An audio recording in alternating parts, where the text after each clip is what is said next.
vai. Alô, alô, humanos e humanas! Sejam muito bem-vindos a esse maravilhoso podcast, meu Deus!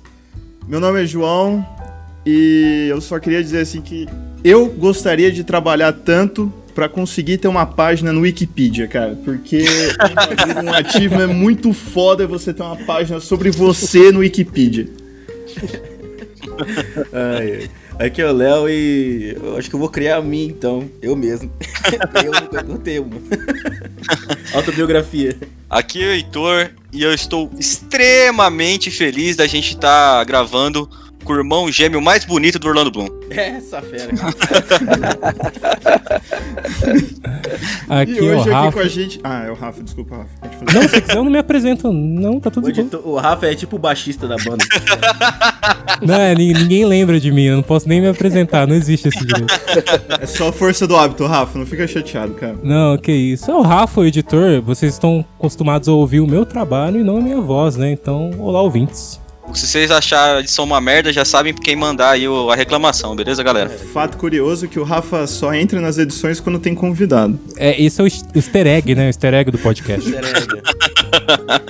E hoje a gente tá com o cara mais bonito que o Dois Passos à Frente já entrevistou, cara. Com o cavanhaque mais estiloso do Brasil aí, Felipe Solari. Que isso!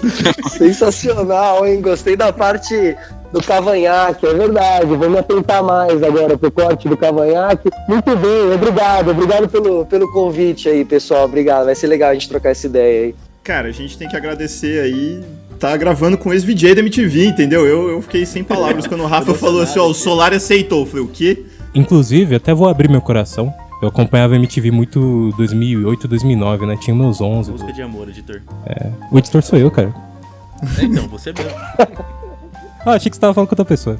Mas enfim, e o Felipe foi um dos caras que eu mais acompanhei na época, um dos meus VJs favoritos. É um dos caras que muito me influenciou, tanto porque a MTV foi que me apresentou o podcast. Então a gente vai falar sobre um tema hoje aqui, que na época, como eu assistia MTV de cabo a rabo, eu assistia até as reprises, eu me sinto muito bem, assim, muito familiarizado com tudo isso, né? Se citou aí, inclusive, dois anos bem especiais, assim, de MTV. Acho que eu trabalhei bastante ali em 2008. A gente fez o Verão MTV também com um programa que era o Minuto VJ, que era um programa muito legal, que deixava a galera ter um minuto ali como VJ da MTV e tal. Então, assim, esse rolê foi muito especial. Você falou de algum tipo de conexão da MTV ter te apresentado o podcast e tal. Eu acho que os dois, inclusive, caminharam muito juntos, assim, acho que um bebe muito da fonte do outro, assim, acho que é muito legal. Com certeza, a gente vai falar tudo sobre isso aqui, né? Logo depois do corte rápido. Logo após a Tramontina aqui. Ô, gente, a Tramontina não está patrocinando, eu só tenho que pegar esse áudio e colocar agora pra cortar. Cara. Alô, Tramontina mesmo, mano, porque eu curto muito as facas dos caras. João Tramontina. Ai, eu só me fodo nessa merda. Solari, eu queria perguntar assim, quem era Solari antes MTV? Meu pai, ele é diretor de publicidade, assim, de comerciais, de TV e tal. Hoje em dia ele já tá aposentado, mas ele era, assim, diretor. Então eu cresci muito nesse universo dos estúdios e das produtoras. Na época ele editava os filmes na moviola, né? Ou seja, você cortando negativo, juntando com durex mesmo. Tal. Então, assim, acompanhei bem pequeno, eu lembro de ter acompanhado parte desse processo e tal. Então, sempre fui muito curioso com esse universo de estúdios e filmagens e tal. Então, fui crescendo nesse meio. E eu, cara, na minha adolescência, eu fazia muito teste para comercial, assim. Eu era ator, né? Eu fazia cursos de ator e meu caminho, ao que tudo indicava, era eu queria ser ator e tal. Você fez algum comercial da Parmalat? Dos animaizinhos assim? Cara, da Parmalat não, mas eu fiz da Patitas Perdigão, que inclusive foi um apelido. Patitas foi um apelido que me acompanhou durante muito tempo com o Mion ali no meu primeiro trabalho, enfim, na Band, com o Mion e tal. Ele me chamava de Patitas, ele me chamou durante muito tempo na MTV de Patitas também e tal. Fala aí, Patitas, fala aí, Patitas. Aí, Patitas, tá louco, maluco. Fala, pá. Era bem nessa pegada mesmo. E aí, cara, eu fui pra faculdade de rádio e TV, né? Ou seja, pra onde vai um ator também fazer faculdade e tal, ou eu iria pra artes cênicas, ou eu também, como meu pai era diretor, eu falava, bom, acho que existe um caminho atrás das câmeras também. Então, deixa eu me preparar aqui pra esse lado atrás das câmeras e fui fazer rádio e TV. E aí, no meu último ano de rádio e TV, pintou uma oportunidade de eu fazer uma entrevista na Band. E eles não eles não falavam qual era o programa, nunca me disseram qual era o programa. Eu simplesmente fui lá. TV tem dessa de, tipo, chamar pra entrevista e... Você tem uma entrevista aqui na Band, na MTV. Qual que é o programa? Cola aqui. Na verdade foi uma coisa muito rara, assim, eu nunca vi acontecer, mas eles chamaram para um processo de seleção para ser produtor da Bandeirantes. Era esse o processo de seleção, e eu fui lá. Você foi com medo de ir pro Cine Privé. Na época eu ia topar o que viesse, né, cara? Inclusive, depois eu até acabei passando um mês no programa da Márcia Goldschmidt. Nossa, deve ter sido maravilhoso, cara. Não, era armado o negócio? No Casos de Família. Não era, cara, não era não, velho. Inclusive era bem treta trabalhar lá, era bem baixo astral. Como vocês achavam a galera ali? Como que a produção achava a galera? Quando eu fiquei lá, cara, eu trabalhava na triagem desses casos. Então eu ficava no telefone, porque na época não tinha rede social, eram 4 linhas, eu ficava na frente de 4 telefones. E, cara, esses telefones ficavam tocando, eu atendia, ficava ouvindo as histórias e eu tinha que fazer ali uma pré-seleção de histórias que pareciam boas e reais, porque também tinha algumas histórias que pareciam muito fake. Tipo, parecia a família que queria aparecer na TV e tal, então eu realmente tinha que fazer essa triagem, e a partir dali eu passava pra produção, e a produção escolhia quem ia, quem não ia. Eu durei um mês lá, depois de um mês eu pedi demissão, foi quando eu saí da Band. Trabalho de louco isso, é doido. Mas enfim, assim, eu acabei até antecipando, eu fui lá fazer o RH da Band, eu fui fazendo, fui passando, e cara, na última seleção, eles pediram pra você fazer uma redação, e essa redação eles pediam pra você escrever quem era seu ídolo, né? E aí, na época, eu era muito apaixonado pelo Al Pacino, até hoje sou, assim, gosto pra caralho do Al Pacino e tal, eu escrevi uma redação sobre o Al Pacino, porque os filmes que eu tinha visto dele, como ele fazia eu ter escolhido atuar na área que eu atuava, enfim. E aí, cara, quando eu passei no tal do RH e eu passei pra ser estagiário do programa do Marcos Mion, que chamava Descontrole, na Band, né? E aí, quando eu cheguei no meu primeiro dia, o Mion chegou pra mim e falou assim, pô, você é o cara da redação do Al Pacino. Eu falei, eu sou, mano, acho que eu sou, tá? Ele falou, não, porque chegaram umas redações pra mim, e a redação era qual era seu ídolo, e aí um falava que era Jesus Cristo, outro falava que era o meu pai, e aí tinha uma redação lá que falava Al Pacino, mano, eu já escolhi logo Al Pacino, papito, é você, mano, isso aqui. Então já é muito engraçada essa história, assim, cara. E eu fui lá trabalhar como estagiário, cara, eu virei operador de TP dessa produção, era operador de teleprompter do Mion ali ao vivo no Descontrole. Eu acho que é isso que até a gente acabou construindo uma amizade aí, porque o Mion sai muito do roteiro, né? Ele sai muito do TP. Então, você como operador do TP tem que estar muito ligado aonde ele saiu e aonde ele vai voltar, entendeu? Porque ele é muito freestyleiro, assim, o Mion. Então, operar o TP ali com ele tinha um jogo ali que era legal até. Hardcore. Mas o Mion ele é muito talentoso, assim, ele sai, mas ele volta. O Mion é muito bom apresentador. Eu aprendi demais sendo operador de TP do Mion, porque naquela época ainda o operador de TP ficava no palco, não ficava no switcher. Então eu ficava ali no palco, do lado mesmo do Mion, sentindo a vibe do programa, vendo como o Mion agia no intervalo, na hora de entregar uma matéria, na hora de voltar e tal. Então, aprendi muito mais fazendo Descontrole, obviamente, do que em 4 anos de faculdade de rádio e TV, né? Óbvio, né? Mas era uma produção muito zoeira, assim, era muito legal, era o Corvo, né, que era um personagem ali que fazia junto com o Mion, que era o Vesgo, que era o Vesgo, né, velho? É o Vesgo, o Rodrigo Scarpa, e ele também era estagiário ali, então eu era estagiário junto com o Vesgo, e os produtores ali era o Bolinha era um dos produtores, ele era produtor musical daquela produção. Então, assim, tinha muita gente que acabou indo parar no Pânico também, então era muito nascimento. Isso aí era 2001, eu tô falando 2001, 2002, então era muito nascimento de toda essa zoeira na TV e tal. O Mion pagou alguns sapos nesse sentido, porque ele acabou fazendo algumas bagunças que na época ainda era considerado muito assim, a galera ainda era muito conservadora e tal, e o programa acabou não indo pra frente. No fim das contas, ele que era o cara que começou mesmo essa loucura, né? Não, mas é que também não faz muito sentido, né, velho? A gente já tinha Ratinho na TV, a gente já tinha vários outros programas que... Borghetti. Sei lá, velho. Borghetti, O Mion, ele era muito subversivo nessa época, assim, né? Ele sempre bebeu muito da fonte do Andy Kaufman, né? Que é um cara muito subversivo, aquele filme que o Jim Carrey fez, inclusive, e tal. O grande caso ali, né, caso famoso da Ford, não sei se vocês sabem, assim, mas o programa ganhou um patrocínio da Ford Ranger, e a gente resolveu fazer uma matéria que era um dia de rockstar. Então, o Mion ia passar um dia de rockstar, e ele ia se hospedar num quarto de hotel, e ele ia começar a quebrar tudo, ele ia passar um dia muito louco, assim. Então, ele quebrou o camarim da Band, ele quebrou o espelho do camarim da Band, quebrou cadeira e tal, e aí no final da matéria, a gente participou, eu, o Bilinho, que era um produtor ali também, o Simpson, todos os produtores mascarados, né?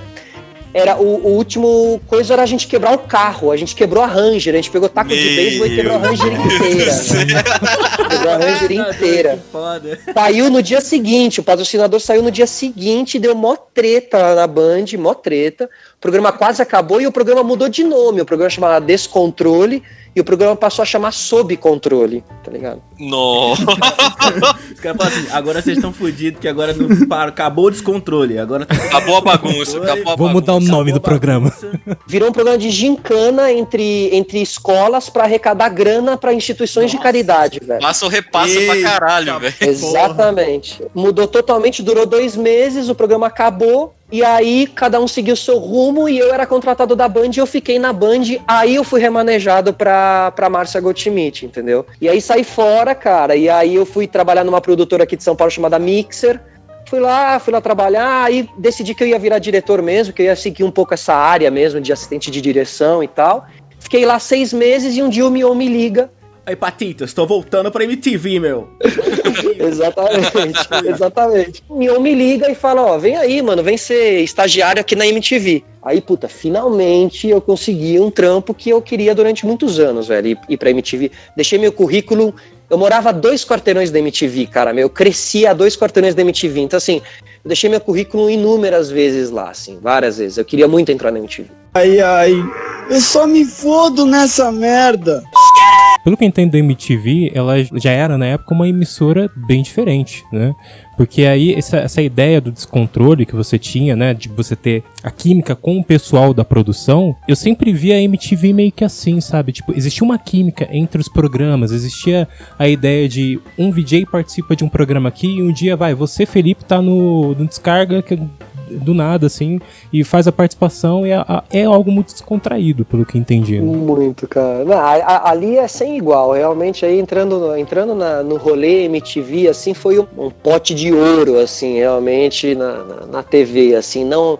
Acho que não existiu e acho que nem vai existir nada igual, assim, tá ligado? A MTV, principalmente por a internet ter chego aí, eu acho que agora realmente é impossível mesmo ter o que se tinha lá. Então era uma TV diferente da maioria das TVs, ela era uma TV vertical, ela era uma TV num prédio e não uma TV... Geralmente as TVs são grandes, são horizontais, e a MTV era dentro de um predinho, então sobe e desce de escada, e os estúdios meio apertados, meio pequenos. Então, se você passou pra ir pra maquiagem e a porta do estúdio tava aberta e o Mion te viu, ele já te gritava, já te puxava, você tava no ar, no descarga, e já entrava no descarga e já saía. Né? Que foda, velho, que da hora. Cara, que da hora. Eu nunca imaginei MTV assim, eu imaginava tipo um prédio grandão, tá ligado? Não, era super Pique apertadinho, Google. cara. Falo sobre gostar muito da MTV na época, quando eu era criança, é porque eu não tinha acesso à internet e tinha TV parabólica, e ela surgiu nessa época, né, 2008, a MTV exato. Na parabólica. Aí eu fui ver aquele canal, era uma coisa completamente diferente do que eu tinha visto na TV, assim. Tanto que depois, quando eu fui fazer audiovisual, os professores, eles falavam sobre a influência da MTV em outros programas, né, e sobre a ideia de ser experimental, né. Eu conversei com um cara que trabalhou como câmera lá, e editor também, eu acho. E ele falou que a MTV era um canal muito experimental, então tipo, tinha muita coisa assim que você viu na MTV, provavelmente depois você viu algum canal do YouTube, mas foi influência direta da MTV. Um canal jovem, né? Era jovem totalmente, tipo... Não, era focado, né? E levantava bandeiras que hoje em dia, a gente vê levantando hoje em dia, puta, nos anos 90 eles já estavam levantando e debatendo e falando, então era muito cabeça aberta. Era realmente o grande valor da MTV mesmo é que ele direcionava toda uma legião de jovens para um caminho legal, para um caminho realmente válido, assim, entendeu? Então, um caminho do bom gosto musical, apresentando boas músicas, apresentando a história mesmo. Então, se você tá gostando desse artista, você tem que saber a história também desse artista, você tem que estar ligado mesmo do que tá acontecendo. Tinha programa mais político, tinha programa mais que levantava bandeiras, né, às vezes de minorias, que hoje em dia a gente vê muitas outras pessoas levantando, que a Super Vale da MTV já colocava o dedo em várias feridas, tinha uma semana toda dedicada à AIDS, tinha um momento que a MTV, aquela famosa campanha do Desliga a TV e vai ler um livro. Nossa, isso que eu ia comentar, cara. E isso aí pra mim era incrível, cara. Ficava 1 hora, né? Se eu não me engano, era 1 hora após o almoço e de noite também. Que ficava 1 hora nessa tela preta, desliga a TV e vai ler um livro. E realmente eu fiz isso, cara. Isso me influenciou pra caralho, velho. Até porque foi professor de literatura esse menino aí, ó. É, já fui professor de literatura. Demais. As propagandas da MTV era bem diferente, assim, sabe? Você viu... A minha propaganda favorita já era até mais recente, que era sobre um peixe e, tipo, algum outro animal conversando sobre o grunge. E era aquilo, sabe? Tipo, a pessoa fala, eu ouvi falar que o grunge acabou. E o outro falava assim, não, o grunge tá só começando. E acabava a propaganda, não tinha mais nada. E eu achava aquilo genial. Então, tipo, era legal isso, né? O humor da MTV era diferenciado, cara. Desde o Hermes e Renato até aqueles flashzinhos que davam entre as programações, sabe? É, aquilo era muito nonsense ainda. Tinha muita coisa que era só umas imagens malucas que eu ficava pirando naquilo lá, velho. Caralho, velho. Essa galera, que é a galera do promo, essa galera era conhecida ali como a galera do promo, porque o que eles faziam ali, essas vinhetas, são conhecidas como promo. Então eram os promocionais da MTV, ou seja, eram propagandas da própria emissora que não vendiam a emissora, mas vendiam a ideia da emissora. Então, quando você faz um papo desse, o grunge não acabou, né? Não, tá só começando e tal, você tá vendendo, né, a filosofia daquela emissora, você tá vendendo um papo sobre grunge, um papo do não acabou, porque você deixa uma reticências aberta aí, você faz pensar, tem uma coisa meio guerrilheira aí, não acabou não, tá só começando. Ai, eu só me fodo nessa merda. Dentro da MTV, ali fisicamente falando, dentro desse prédio, o 4º andar era o andar da galera do promo. E esse andar era um andar fechado com portas, então, porque os outros eram abertos. O promo era fechado, tinha ar-condicionado, as luzes eram baixas, eram mais azuis. E quem trabalhava no promo era a galera mais style da MTV, era a galera que tinha as tatu mais louca, os cabelos mais estranhos, os caras pareciam que tinham vindo de Berlim, tipo umas roupas meio... A galera os caras usavam saia. Nossa, era muito, muito louco. Então a gente tratava o 4º andar, o andar da galera do promo, meio como uma galera da espaçonave, assim, porque era só uns loucos ali criando esses promos que marcaram época, e eles eram os roteiristas, mas eles eram os animadores também. Então, você criava a ideia, sentava na frente do computador e fazia a tua animação, entendeu? Fazia teu stop motion, tua animação, teu qualquer coisa, você podia criar ali, era muito foda, cara, realmente E marcou época, as vinhetas da MTV sempre tem papo de MTV, todo mundo lembra dos comerciais e tal. Hoje a gente tá todo mundo muito, tipo, de mimimi aqui, mimimi ali e tal, e até porque a MTV, do jeito que ela abordava as coisas na época, hoje em dia parece que se continuasse daquela maneira ia acabar tudo de um dia pro outro. Exato, porque não daria ibope, entendeu? Não tem como, Porque realmente a MTV ela existiu sem nunca se importar com Ibope. E aí chegou um momento onde não se sobrevivia mais sem se importar com Ibope. A MTV antiga acabou e nasceu a nova MTV. E aí, se você fizer um comparativo, você entende o que é busca por Ibope. Entendeu? A MTV de hoje em dia, ela busca o Ibope, tanto que ela tem um direcionamento de conteúdo que não tem nada a ver com a MTV que a gente participou. A MTV atual não é aquela que a gente estava falando, aliás, vocês estavam falando nos últimos casts, que era do reality show onde aparecia uma pessoa do mar, do nada. A MTV hoje é de férias com o ex e pronto, entendeu? Isso, mas mas você concorda que o de férias com ex é apelativo, né? Não, pra começar, eu quero saber como que o cara sai do mar sem tá zoado. Eu saio Impossível isso. Sem tá com fome, né? Sem tá com o cabelo na cara, sem tá com fome, naquele shape, tá ligado? Todo ranho. Sem tá puto que uma água viva bateu no ombro. O Felipe, tinha um programa que eu fui assistir depois no YouTube, né? Porque na época eu não acompanhava. Mas que era o Cine MTV. Tá aí uma das coisas que a MTV me influenciou muito. No Acesso MTV tinha comentários sobre cinema, eu tava sempre lá assistindo pra poder ver, né?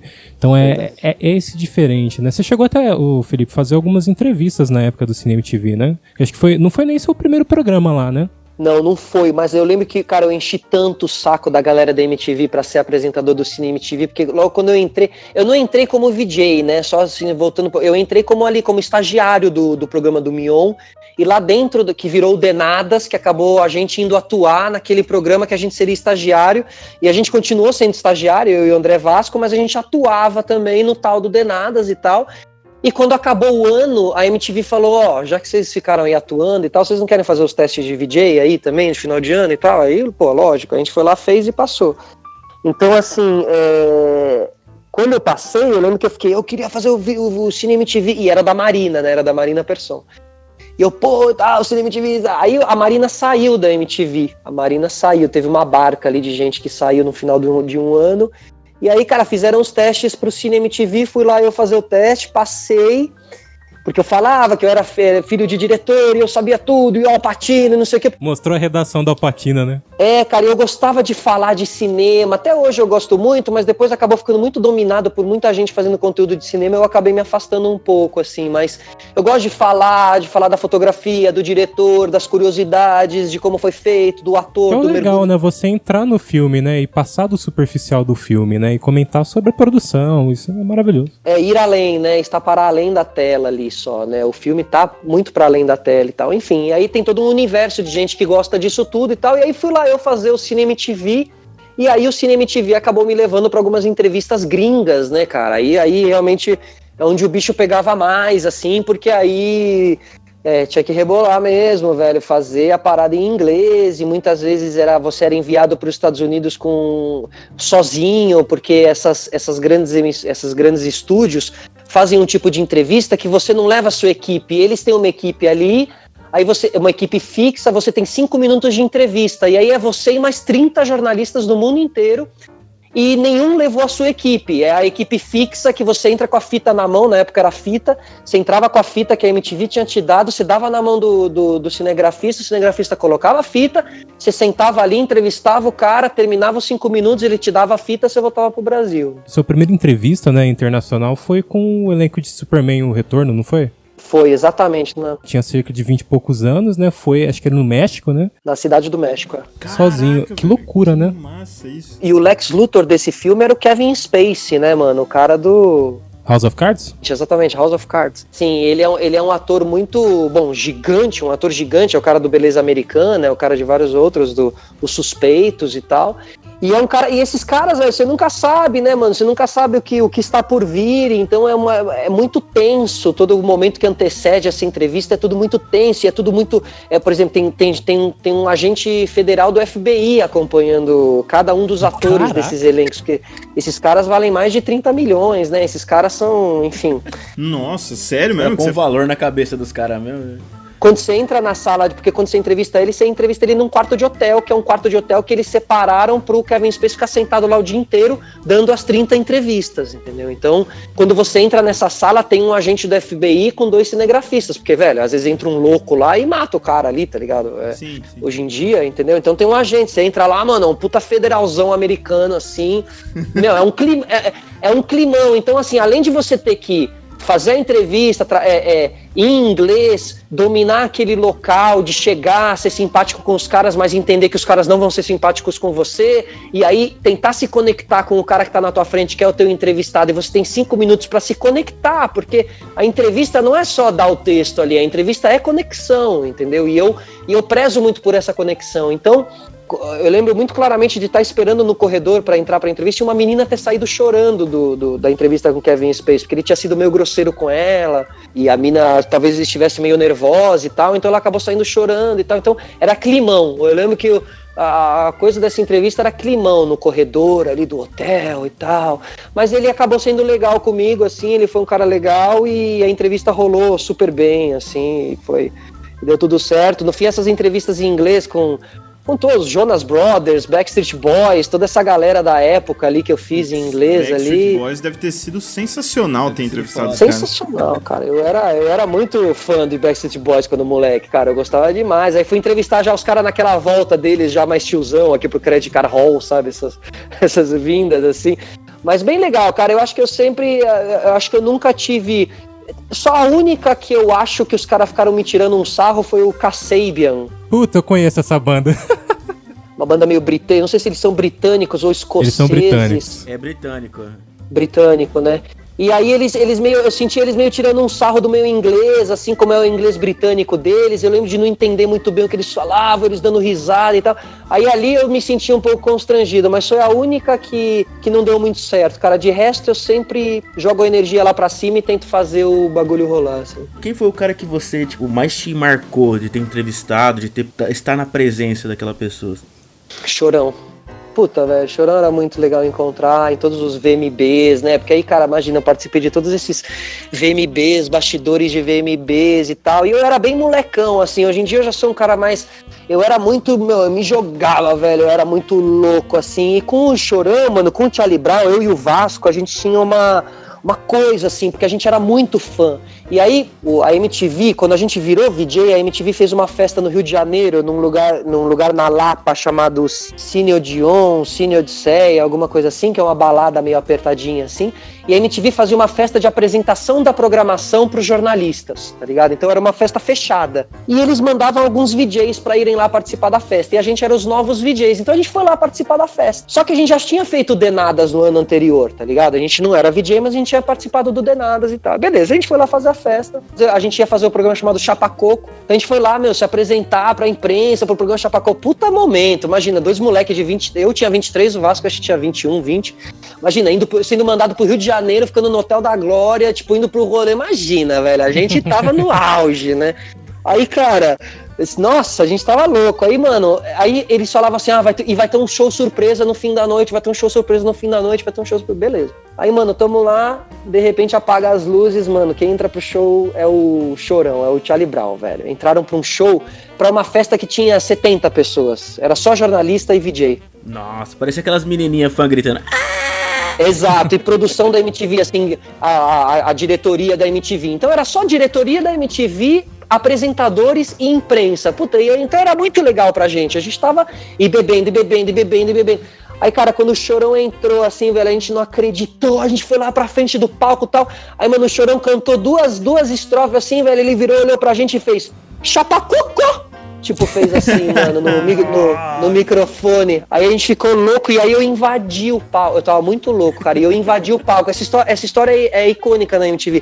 Aí, cara, eu invadi o palco pra dar um abraço no Chorão. Quando eu invadi o palco, seguranças, porque, querendo ou não, por mais que fosse uma festa e tal, tinham seguranças, não sei se era da festa, se era da MTV e tal, tinham seguranças. Aí, mano, quando eu entrei, assim, eu lembro de... os seguranças me pegaram... Aí eu comecei a ser tirado pra fora do palco. E, cara, no meio que eu tô sendo tirado, assim, entra uma mão no meio e alguém começa a falar, solta ele. E era o Chorão, mano. Nossa. E aí o Chorão tira o segurança e fala, vem cá. Aí puxa pro meio do palco. E o Chorão fez isso 3 vezes comigo, com o Vasco. Ele puxou a gente pra cima de 3 palcos. Uma vez no Festival de Verão de Salvador. Ele vinha e ele parava no microfone. Ó os caras do Chapacocó aí, mano. Sobe aí, mano. Não sei o que. Enfim, cara, a gente teve uns encontros super legais, mano. Super mágicos. E ele era um dos poucos caras que olhava no teu olho de verdade. E quando ele ia lá dar entrevista, na hora que entrava no intervalo, assim... que às vezes fica aquele silêncio e tal, ele já virava pra gente e falava, e aí, mano, vocês estão felizes aqui? Vocês estão gostando, mano? Vocês estão gostando de ser VJ, não sei o quê? Ele dava letra, assim, cara. Ele era um cara muito, muito, muito especial, que marcou muito a gente, essas historinhas de trombar, o cara que a gente idolatrava sabendo o nosso nome. Isso era muito legal, assim, velho. E aí, do jeito que a gente perdeu ele, né? Eu fiquei emocionado com a história que você acabou de contar. Eu tô sem palavras, de verdade. Ele era muito de verdade, assim, cara. Ele era muito especial, mano. Ai, eu só me fodo nessa merda. Esse negócio do Fudêncio, cara, quando você fez o Conrado, a gente tava até falando disso um tempo antes da gravação e tal. Falei, cara, você sabia que o Solari fez o Conrado no Fudêncio? Como que foi, cara, dublar um personagem de animação, assim? Ah, era demais, né, cara? É esse tipo de coisa que a MTV era muito, muito foda, assim, velho. Então, você editava, você podia escrever roteiro, você podia participar das edições, e aí, de repente, vinha uns loucos lá que ficavam... Porque a galera que criava a Mega Liga de VJs Paladinos e o Fudêncio era uma galera de animação que ficava fora da MTV, do prédio da MTV, numa casa que a MTV, para expandir o seu espaço, teve que alugar umas casas na Sumaré. Então você meio que saía, dava um rolezinho, dobrava uma esquininha ali, aí você entrava numa Casa Amarela, que era a famosa Casa Amarela, e lá ficavam duas produções, a produção do Hermes e Renato e a produção da galera da animação. Então era um lugar legal de ir, porque era um lugar meio fora da MTV, não tinham os grandes diretores, não tinham os chefões lá, então era mais bagunçado lá dentro e tal. E aí, cara, um dia os caras que faziam, que era o Pavão, eles chegaram pra mim e falaram, mano, quer fazer a voz? Porque como eu tinha essa coisa de ator, eles consideravam que eu conseguiria fazer vozes e conseguiria agregar nessa parte e tal. E puta, quando eles falaram, eu adorei. Eu não lembro se talvez eu tinha feito algumas Mega Liga de VJs, Paladinos, e aí nessas gravações eles falaram, não quer fazer também o Fudêncio e tal, tá ligado? Mas aí era legal, porque você ia lá, fazia as gravações nos estúdiozinhos que eles tinham só de áudio, então você ficava lá com o microfone, então é um outro rolê também, se encontrava... Eu considero muito, cara, que o destino é a jornada, assim, tipo, você coloca o programa no ar, mas o que importa é o que você passa até colocar esse programa no ar, entendeu? Se essa jornada estiver sendo válida, vale tudo a pena, se não estiver sendo válida, não vale a pena. Então, na MTV, tudo meio que valia a pena, cara, era legal encontrar todo mundo, tá ligado? Todo mundo era descolado, todo mundo era por dentro, todo mundo tinha te trazer alguma coisa nova, todo mundo tinha vontade de fazer, de acontecer, todo mundo mesmo, assim, cara, o estagiário, o diretor, os apresentadores, era muito legal, velho. Essas coisas de bastidores que você comenta, é legal saber, assim, como quem tá de fora, porque eu assistindo a MTV tinha essa impressão. Como eu comentei até no começo do podcast, a gente tinha essa noção, sabe? A gente se perguntava, né? É realmente assim lá dentro? E é legal saber que era realmente assim lá dentro, que os programas eles surgiam nessa espontaneidade, né?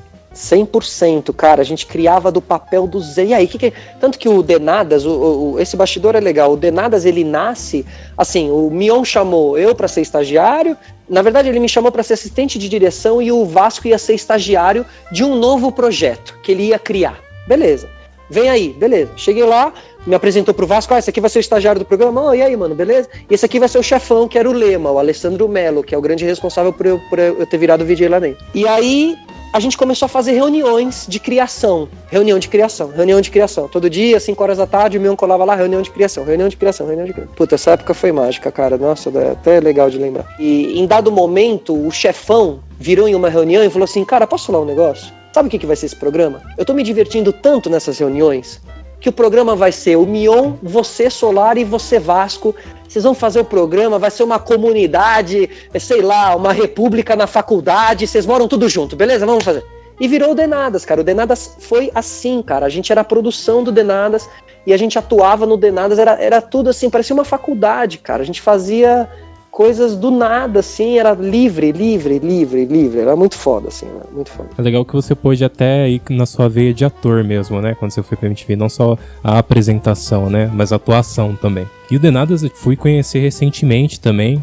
É legal que muitas dessas coisas, não todas, mas muitas estão no YouTube, né? Então sempre quando eu posso eu indico. É legal rever esses programas e ver pra quem não conheceu, né? Qual foi a gravação mais da hora que você fez? Que é memorável, assim? As de verão, cara. Aí imagina tudo isso que eu contei pra vocês, espalhado por Florianópolis, Bahia, Salvador, do tipo, mano, a gente ficava 2 meses, mano, itinerante, vai ficar 2 meses fora de casa, 2 meses rodando o Brasil, pelas praias do Brasil, cara, e quando a gente chegava, mano, quando a MTV chegava no lugar, era uma loucura, porque a MTV colava na praia e eles faziam um QG, um lugar enorme para receber as bandas, para receber a Pitty, o NX0, o Charlie Brown Jr., o CPM 22, não sei o quê. Porque esses caras ficavam na praia ali, mano, enquanto a gravação não tava rolando, era o Chorão tomando uma breja com o Badawi e o Lobão e não sei o quê. Era essas gravações do Cover Nation, porque eu fiz também o Cover Nation do Mion, que eu era o pirata lá, eu era o Jack Sparrow e tal. E ali no Cover Nation, o Cover Nation de verão, eram as bandas de verdade fazendo cover de outras bandas, né? O Charlie Brown fazendo Red Hot Chili Peppers, a Pitty fazendo No Doubt, enfim, era foda, cara. Iam um dia anterior, ficavam no hotel, a gente ficava todo mundo no mesmo hotel. Imagina todo mundo no mesmo hotel em Salvador, imagina, né? Então as histórias são as mais inusitadas e loucas possíveis, assim. Então movimentava muito, assim. Nenhuma emissora faz isso hoje em dia, nenhuma emissora fica rodando as praias e ativando sua marca, levando umas coisas gigantes e tal. O Luciano Huck fez coisa parecida, assim, fazia uns programão na praia que eram super legais, mas eu acho que isso também se perdeu, assim, infelizmente. Era um momento muito mágico ali. Mas aí eram inspirações também, né, que a MTV fazia para outras emissoras, né? Eu lembro que já a Penélope um tempo foi apresentar o MTV na rua, né?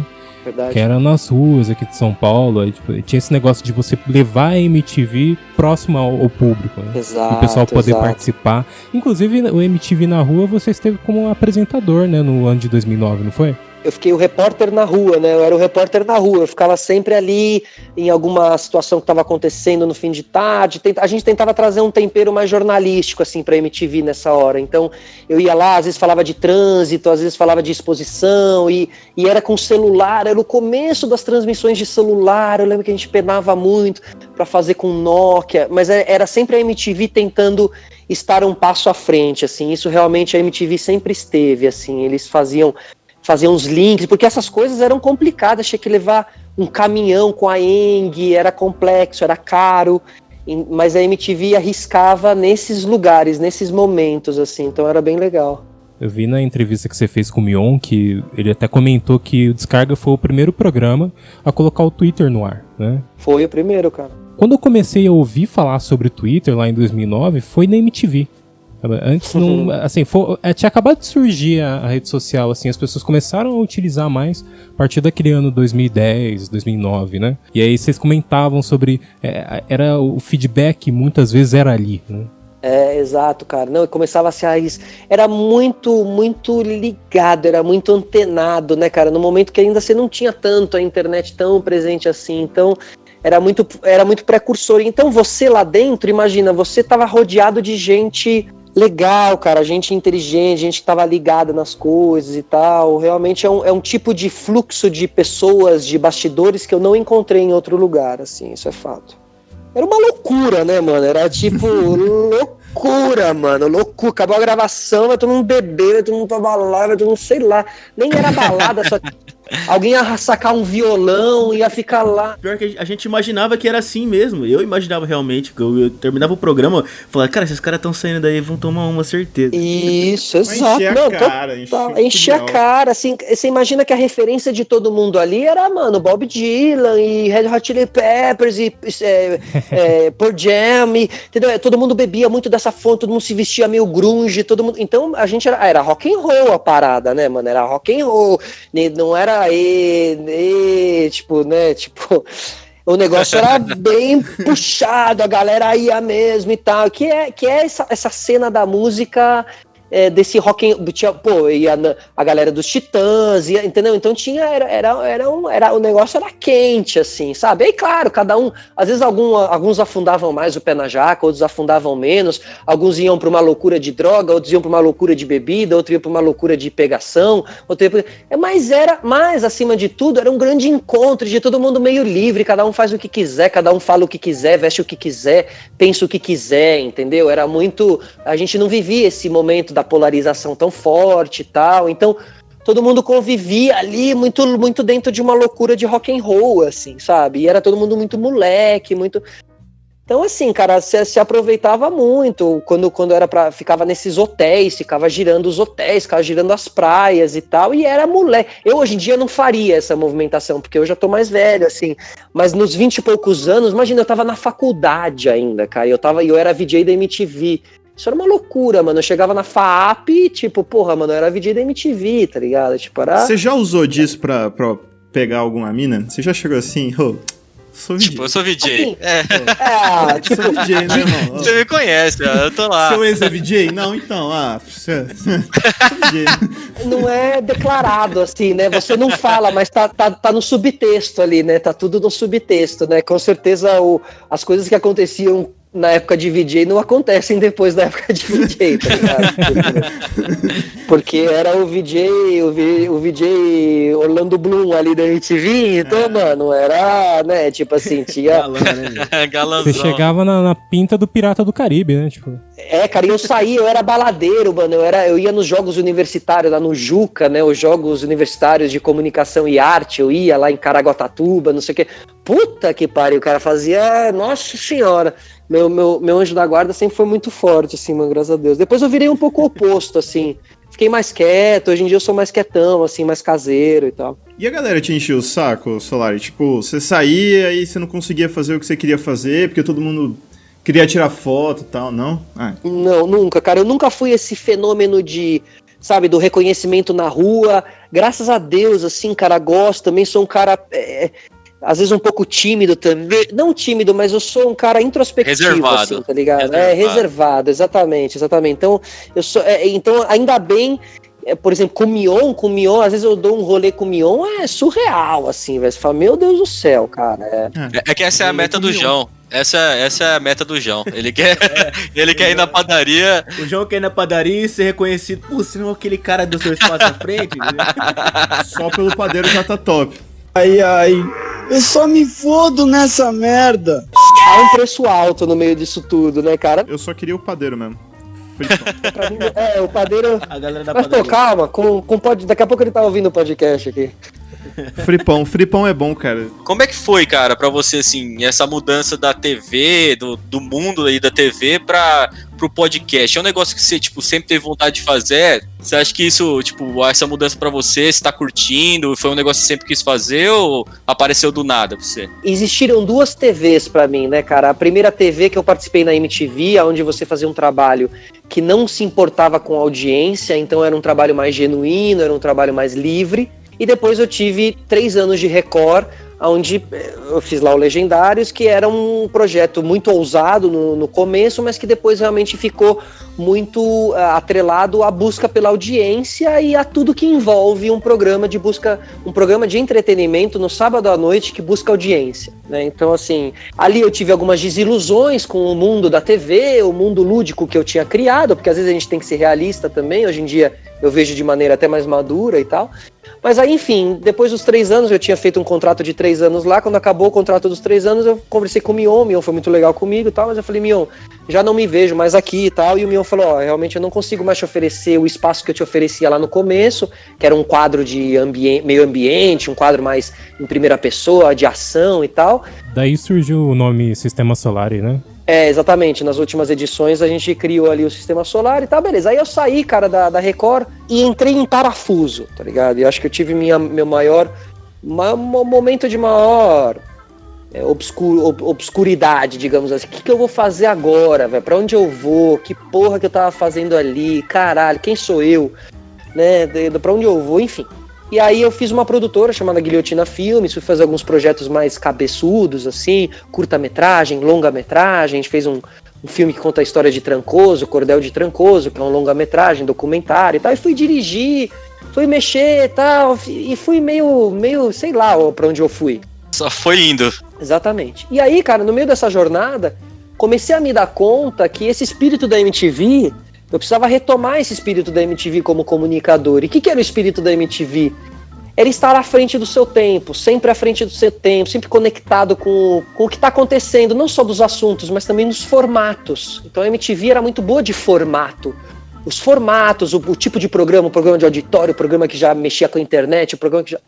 E aí, caras, eu, assim, mergulhei no meu sofá, na minha casa, mano, na resiliência mesmo, e comecei a pensar assim, preciso achar alguma coisa, tá ligado? Preciso achar algum caminho de me comunicar.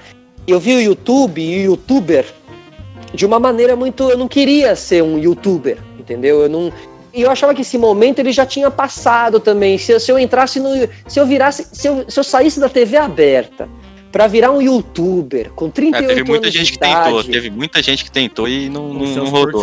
O Celso Portiolli tá lá, cara. Deu certo, com o mesmo jeitinho, né? Alguns conseguem, outros não conseguem. E vários vão continuar tentando. Tem gente que ainda vive na TV uma realidade que não é mais a realidade. Eles só acabam se tocando da realidade quando são mandados embora da TV, quando a TV acaba pra eles, entendeu? Porque a TV, ele é um lugar que, se você dá certo, mano, você não precisa nem pensar em internet, em renovar tua carreira. Você pode ficar lá 20 anos. Você tá feito na vida, entendeu? E algumas pessoas acabam sentando nesse trono de, porra, agora eu tô aqui feito. E aí, quando sai da TV, quer virar youtuber. E aí vira um youtuber de 30 e poucos anos e às vezes fica meio bobo. Isso é a minha visão sobre todo o rolê, e eu aplico a visão que eu tenho pra mim, entendeu? Então, tipo assim, eu observei tudo isso. Acima de tudo, eu não queria fazer um programa de pijama, tentando falar de... Porque aí, velho, você recebe uns puta convidados e você fala do ex-namorado, do beijo que deu, a melhor transa, esse tipo de papo. Quer fazer? Pode fazer, não tenho nada contra. Mas não é o que eu procuro, não é o que eu busco pra minha carreira. E, durante um tempo, ficavam falando que isso é o que dá view, que é isso que tem que fazer, tem que sentar no sofá. E eu acho que sentar no sofá, você não senta frente a frente, você senta lado a lado. YouTuber é lado a lado, YouTuber não é frente a frente. YouTuber senta lado a lado, fica de frente pra câmera, porque fica favorecendo a câmera, e é uma câmera só, e não tem que favorecer câmera, tem que favorecer o tema, tem que favorecer o conteúdo. Papo, tem que favorecer... foda. Certo? O papo. Então, essa é a minha visão sobre tudo isso. Então, cara, eu comecei a amadurecer tudo isso, mas pensando que eu precisava de uma reinvenção na minha vida, na minha carreira, porque eu senti que o Legendário tinha me colocado num lugar que eu não era eu. As pessoas não me entendiam mais, eles não sabiam mais quem era eu. Meus amigos sabiam do colégio, mas o grande público não sabia mais. E eu sentia que eu tava desaparecendo. Ou virava influencer, sabe? O digital influencer, que é outra coisa que eu também sempre corri. Não queria virar digital influencer, mostrar o corpo, mostrar o treino, eu não queria isso. Mostrar também, a vida, entendeu? né, cara? Isso deve ser um saco também, velho. Porque você é um produto, tá ligado? Então, você é um produto, então cuide bem, tá ligado? Desse produto, assim. Não precisa ficar expondo pra caramba, porque aí o teu produto vai ser a exposição. E aí você tá ferrado, mano, porque a gente envelhece, o que é hoje não vai ser amanhã, entendeu? Então, eu prefiro ser discreto e ter conteúdos com valor e tal. E aí, enfim, no meio disso tudo, cara, eu pesquiso muito no YouTube, fico entrando muito no YouTube, pesquisando, vendo novos canais de fora, muita coisa de fora e tal. E aí comecei a ver que lá fora nascia essa coisa do podcast, lá fora já estava forte essa coisa do podcast, mas que acima de tudo o podcast te permitia um mergulho mais profundo, um papo mais cabeça, uma coisa mais legal e tal. Até falando mais dos podcasts gringos, eu acho que os gringos vão mais profundos, os brasileiros ainda acabam indo mais pro lado do humor, que eu também não tenho nada contra, mas é mais bem humor. Os podcasts brasileiros têm uma característica do humor, da série, do filme, do universo mais Comic Con, né? Isso tem mudado um pouco, tem surgido alguns programas novos e também, inclusive eu sou editor de outros, né? Não querendo citar os concorrentes, tá, João? Boa. Não tem concorrente não, cara, não tem concorrente de graça aqui. Não querendo falar dos meus outros clientes, não, mas... Agora fala, né? Agora que dá a introdução... Não, agora eu vou ter que falar. Eu edito um podcast que chama Papo de Educador, que ele fala sobre o meio educacional e também como o podcast é uma forma de educação, né? Uma forma de você chegar às pessoas. E o apresentador entrevista vários professores, vários métodos de educação. E eu edito outro podcast que se chama Sobre História, que ele fala sobre o contemporâneo com a história. Então, esses assuntos novos têm surgido muito, né? E novos formatos de podcast. E o seu tem influência muito do podcast americano, né? Sobre a entrevista, os temas que a entrevista traz, né? Isso é muito legal. Eu observo uma mudança das pessoas também. Não sei se é um achismo meu ou não, mas eu acho que, até como a gente estava falando da coisa de alguns, o digital influencer, de algumas coisas do YouTube e tal, eu acho que isso tudo teve uma época e eu vejo agora um fim de era e um novo começo, onde as pessoas vão começar a procurar na internet conteúdos mais expressivos, assim, nesse sentido, que te abram mais a cabeça, né? Tanto que o Sistema Solar tem o subtítulo do Sistema Solar, digamos assim, é Conectando Pessoas a Novos Pensamentos e Modos de Vida. Né? Então, que eu acho que é muito o que os podcasts gringos que eu gosto fazem, porque lá eu conheço o treinador do Conor McGregor que ensinou o Conor a movimentar o corpo de um jeito que ele não movimentava antes. Então é tudo meio open mind, assim, né? Abre tua cabeça, assim, você fala, caramba, que papo louco, cara, e eu tô aqui preso a 50 comunicadores do Brasil que ficam meio às vezes falando da mesma coisa e tal, e lá tem cara falando de do astrológico, do planeta, do espaço, e trazendo isso para a sociedade de hoje em dia, e das teorias da conspiração, do 5G. Então realmente nossa, aí eu fico louco ali, eu falo, acho que dá para tentar trazer isso aqui pro Brasil, assim, não trazer pro Brasil, mas acima de tudo uma coisa do tipo, acho que eu me sentiria bem fazendo isso, acho que eu me sentiria bem falando disso, e eu acho que talvez tenham pessoas querendo ouvir sobre isso. E aí eu falei, quer saber, cara, eu acho que o podcast é o grande lugar para eu mergulhar e tal. E aí eu fui, assim, sabe, abrindo mão de várias barreiras, uma timidez no começo, um medo do projeto não ir para frente, não virar o grande projeto do meio, e aí se livrando de todas essas coisas que às vezes bloqueiam a gente, preguiça de você, mas vou ter que colocar toda semana, nossa, que difícil. E não é difícil, tem que ir lá, tem que fazer, tem que ir para cima, entendeu? Então eu realmente tentei construir um ecossistema para mim, ou seja, não ficar esperando um canal de TV me chamar. Eu achei ali, arrisquei uma coisa de podcast e falei, eu vou investir nisso. E aí eu investi nisso, e aí o estar no YouTube acaba sendo uma consequência, né? Então, o YouTube eu vejo muito mais como uma plataforma e não como um formato. O formato é o podcast. A plataforma ele pode estar em qualquer lugar. Tem um trecho do podcast que está no meu Instagram, tem um trechinho que está ele está completo no YouTube, está completo no Spotify, aí você joga um pouquinho no Twitter, você vai, e por isso que eu acho que o podcast é muito legal, e por isso que eu resolvi fazer com imagem, né? Pra nós também foi assim, a gente fez bastante, começou no podcast pelo Spotify, né, e tudo mais, e a gente começou a postar uns vídeos, trailer, no Instagram, que virou meio que uns memes, assim, né, e a galera começou, onde é que é o canal do YouTube e tal, e a gente começou a entrar no YouTube também, porque o pessoal pedia pra gente fazer um canal e tal.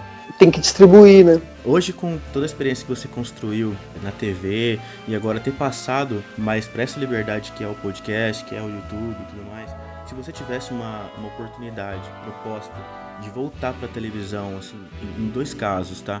Uma para ser uma televisão quadrada, não vou citar nenhuma, quadrada, para obedecer um roteiro, para tomar cuidado com o que fala. Tomar cuidado com o que fala, obedecer uma política. Por outro lado, ter uma outra proposta para uma nova MTV, vamos supor, algo que te desse liberdade de expressão, algo que te pudesse... Essa liberdade de criar, de mostrar o que você quer fazer.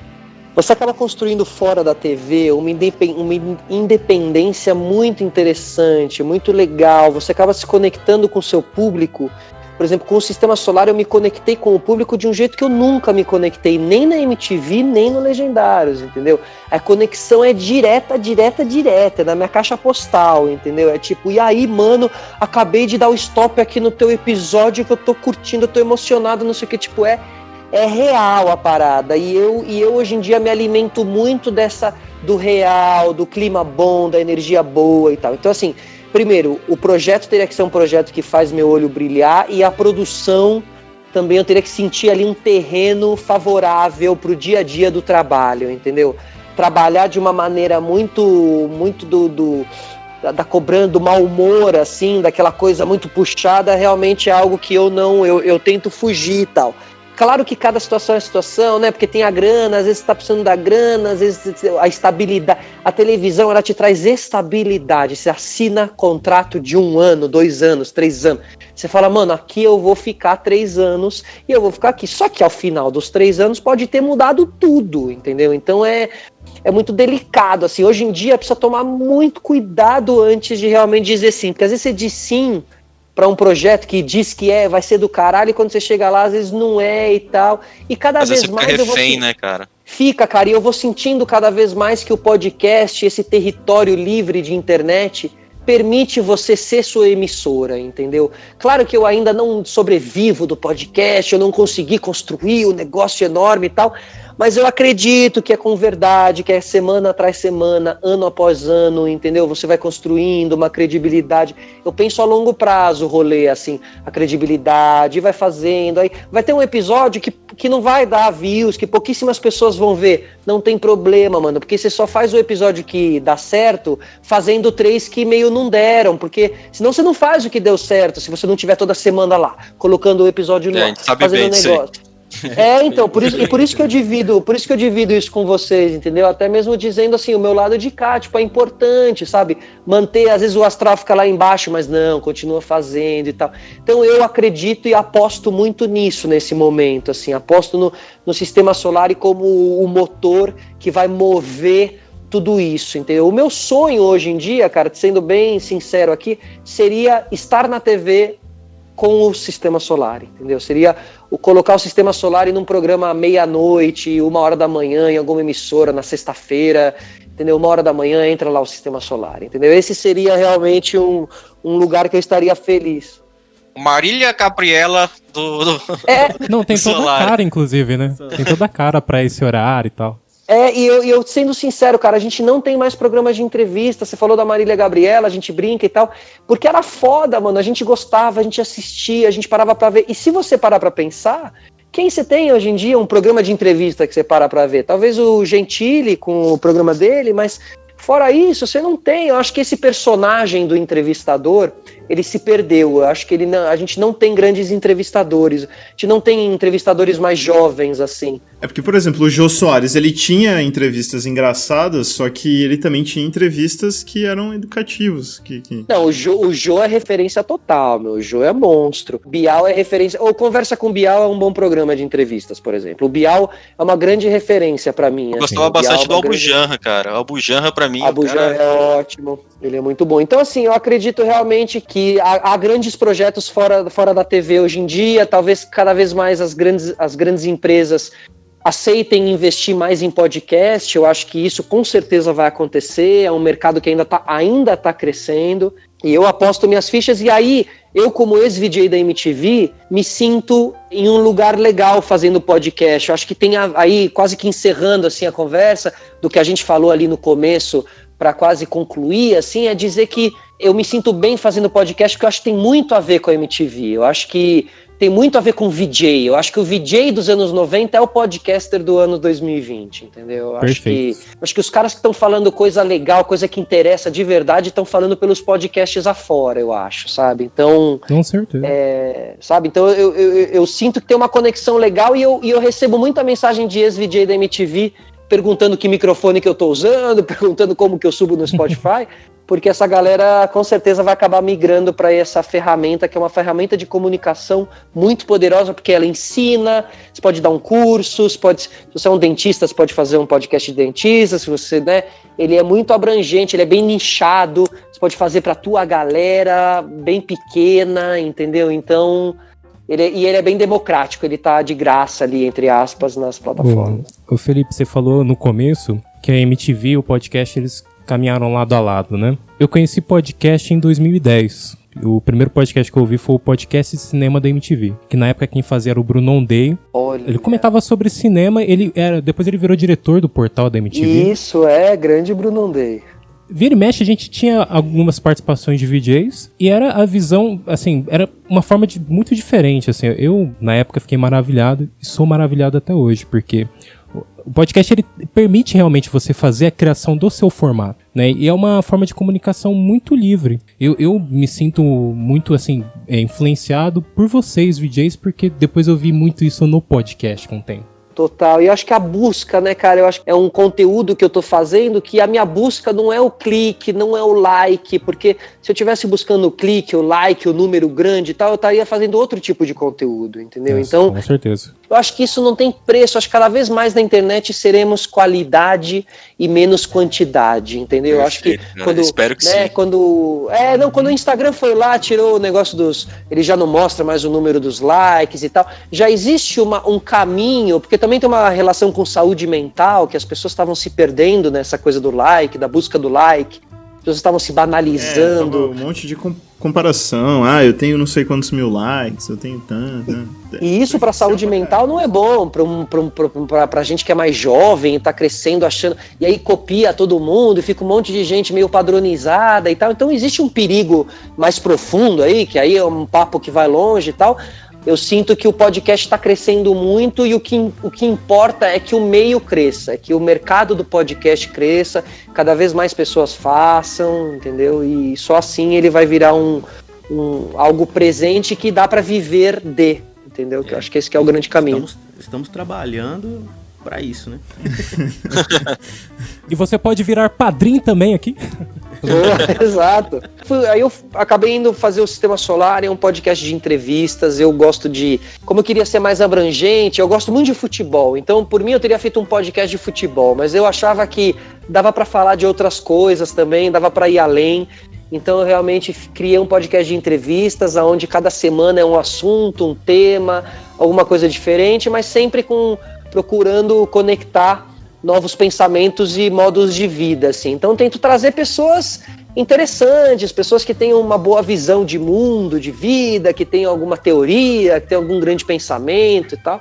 Então, essa é a busca da semana. Às vezes eu consigo, às vezes não consigo, mas eu que faço tudo sozinho mesmo, produção de convidado, edição, captação, tudo. No dia da entrevista, que não tem ninguém, por exemplo, no estúdio, sou eu sozinho com a pessoa e tal. É esse formato que eu criei. A gente está no YouTube e no Spotify, é só procurar Sistema Solar e Podcast. E aí, depois de um tempo fazendo o Sistema Solar, eu acabei criando esse segundo podcast, que é um podcast de bolso, como eu costumo dizer, que é o Wikipod, que é um podcast de biografias inusitadas, aquelas biografias que não estão nas prateleiras da livraria. Então, não é do Steve Jobs, do Einstein, só as mais diferentes. Então tem a biografia da Supreme, tem a história da Netflix, tem a história da Maria Esther Bueno, que foi a tenista brasileira e tal. Do Senna, quando a gente conta a história do Senna, a gente conta só a história dele em Mônaco, então o episódio chama O Rei de Mônaco. Então às vezes a gente faz um recorte da história, porque às vezes a história do cara é tão grande que você pega só um momento e você conta a história daquele momento apenas, né? Um recorte da vida do cara, assim. Então, esse é o segundo, o Wikipod. Esse também tá no Spotify, é só procurar lá. Ai, eu só me fodo nessa merda. Então todos que nos ouvem, se inscrevam nos canais, acompanhe, siga o Sistema Solar e siga o Felipe Solari. Que o cara é muito gente boa. Sem fazer isso. Muito obrigado por ter aceitado gravar com a gente. Muito obrigado pelo bate-papo. Não, obrigado a vocês e acho que também em tempos de quarentena foi o happy hour do sábado aqui, poder bater um papo com vocês e relembrar também uma época tão legal de MTV que sempre que me convidam para falar de MTV eu topo na hora, assim, porque eu sinto como uma valorização, sabe? Eu acho que a gente realmente pôde entrar na casa de uma galera mais jovem e se conectar de uma maneira muito legal. Então, obrigado vocês aí, foi um bate-papo muito legal e fé no programa e fé no podcast, porque esse é o caminho. Eu tô fazendo um favor aqui pro Rafael de 12 anos, que está aqui como uma fã dos Beatles. Gosto muito do seu trabalho, Felipe, até hoje, cara. Demais, cara, valeu, obrigado. E que bom que, tipo assim, ver também que o tempo passou e a galera que se conectava lá atrás continua conectada, assim, essa é uma missão pra mim também, mano, sempre quase que não decepcionar a galera, entendeu? Da galera olhar e falar, puta, o cara tá fazendo isso, mas pô, o cara era legal ali atrás e tal. Então essa é uma missão como comunicador também, então demais. Tem feito muito bem, cara, tem feito muito bem. Ô João, posso fazer um jabazinho aqui meu? Não, Tô brincando. Tá bom. Eu só quis Não, dar tchau. zoada, desculpa. Encerrou, vou cortar agora. Eu até citei alguns podcasts que eu também sou editor, né? Lá no Banco de Cérebros, que é a minha marca, né? Eu edito em nome de Banco de Cérebros porque era o meu blog antigo, já publicava sobre cinema lá também, que os caras falaram que eu sou bastante cinéfilo e sou, né? E existem vários podcasts que eu atendo e vocês podem conferir lá no bancodecerebros.com.br. São formatos bem diferentes, são podcasts bem diferentes dos Dois Passos, mas eu gosto muito disso porque são coisas assim são coisas diferentes a ser ditas, de maneiras diferentes, né? É importante ter essa ideia do formato, né? Você reconhecer o formato. E o nome é bom, Banco de Cérebros. Valeu, cara. Muito obrigado. Ô, João, obrigado por chamar eu pra poder participar do cast também, Sempre, cara. É o easter egg do pod. Você sempre participa com... João, Léo, Heitor, vocês são lindos. Próximo easter egg, é sempre easter egg, né? E galera, só lembrando aí, você que não é membro ainda da família Dois Passos à Frente, você pode ajudar a gente a contribuir ao Dois Passos a crescer, entendeu? A chamar mais convidado, criar mais conteúdo, tá crescendo cada vez mais, tá ligado? Tá contribuindo para que tudo cresça, entendeu? Eu não tenho muita... É a mídia, né? A mídia podcast vai crescer, né? Exato. Exato. O link tá aqui abaixo no PicPay, você pode entrar lá no PicPay, no Apoia-se, fazer sua doação, que qualquer doação sempre é bem-vinda, a gente sempre tá anunciando, sempre tá falando aí. E tem uns direitinhos, né, cara? Você tem umas vantagens pra gente não falar que você vai estar pagando e não tendo nada. Então, não vou dar spoiler, não sou o cara que gosta de spoiler, confere lá. Solari, antes da gente acabar, eu tenho que perguntar isso, cara. Se você não quiser fazer, tudo bem. Você poderia imitar o Conrado antes da gente encerrar? Por favor. Fazer. Né? Tá imitando, é ele. Pô, Você lembrar cara, ainda como é que faz, velho. Porra, cara, eu só me fundo nessa merda, mano. Muito obrigado, Demais, Conrado. cara, valeu. Valeu, rapaziada. Grande Coração, abraço. aquele beijo. Abraço. Valeu. Tchau. Tchau.